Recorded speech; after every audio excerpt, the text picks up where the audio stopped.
असा यह शे चऊं था वाज़े तौर ते उर्दू दान उर्दू ॻाल्हाईंदड़ असी पंहिंजे दिल में उनके सिंध जी आबादी जो हिस्सो समझूं था।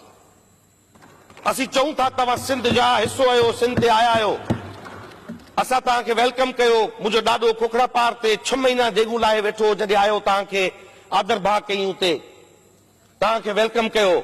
असां अॼु बि तव्हांखे चऊं था तव्हां इन धरती जो हिस्सो आहियो, पर जेकॾहिं तव्हां असांजो तारीख़ी वतन आहे, असीं हिन खे पंहिंजी माउ तसवुर कयूं था, माउ जो विरहाङो क़बूल न आहे। जेकॾहिं भाउरनि खे चओ, 8 भाउरनि खे चओ त माउ जा भाङा करे माउ विराहे ॾियो, 8 भाउरनि खे चओ त माउ खे विराहे खण। ममता जी डिवीजन मुमकिन कोन्हे, माउ जी विरासत मुमकिन न आहे। सिंधु आहे जनमदाता, सिंधु आहे जनमदाता, असांजी सां पिता माता। रखी तूं वेर जीजल सां सदाए भाव कीअं सघंदे।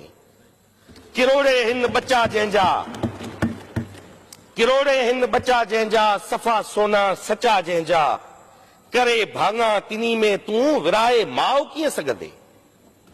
माउ जो विरहाङो असां अॼु बि इहा ॻाल्हि वाज़े तौर ते चवां थो,